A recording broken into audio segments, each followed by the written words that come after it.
Assalamualaikum warahmatullahi ta'ala wabarakatuh semua. Hari ni aku nak unbox satu benda ni, USB power adapter.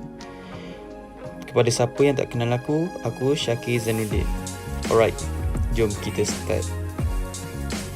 Basically, korang akan nampak logo Apple dan ada tu teks USB power adapter. Dan macam biasalah, ada teks dekat belakang dan kat bawah.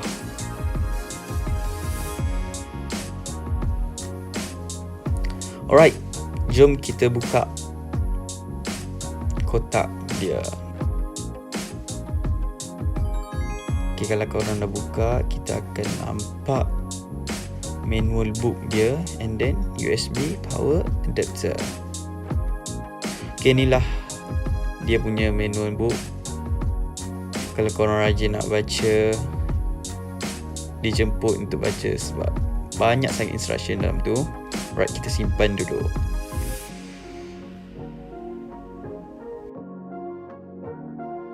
Okay, ini dia USB power adapter. Look nice, yeah. Alright, kalau korang perasan, kalau yang original Apple USB power adapter ni, dia punya tulisan tu tak jelas sangat. Dia macam sama-sama kelabu macam tu. Ini bawah dia.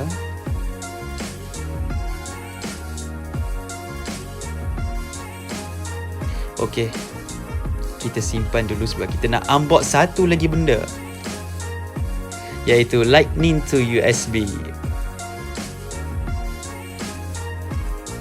Macam biasalah, ada tulisan kat belakang.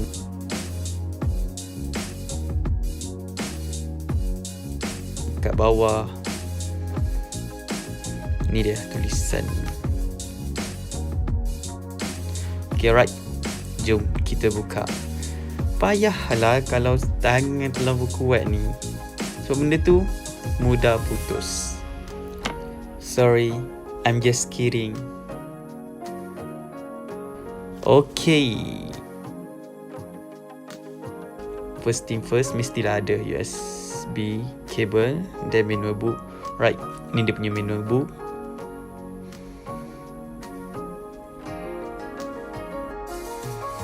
Ni dia punya USB cable.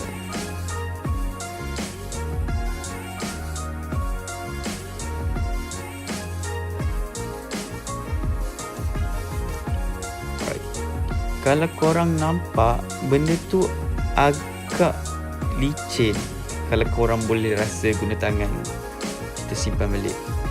Okay, itu sahaja video kita pada hari ini. Mungkin next video aku akan buat comparison between original and fake. Don't forget to like and subscribe. Bye bye.